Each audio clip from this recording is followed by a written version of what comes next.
So here, how to set up and configure your Slack account settings in Shopify.io. So first go to settings, then fill your business name, which is ang amo is Peruvian Partners. Then the street address, city, and the zip code. Next, mag-add the business email.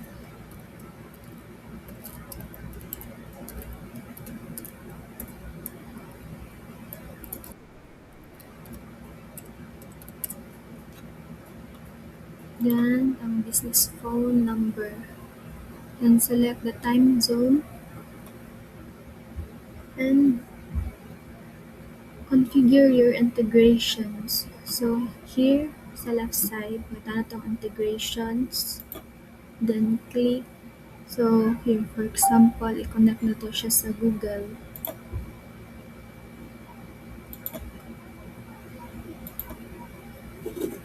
Continue.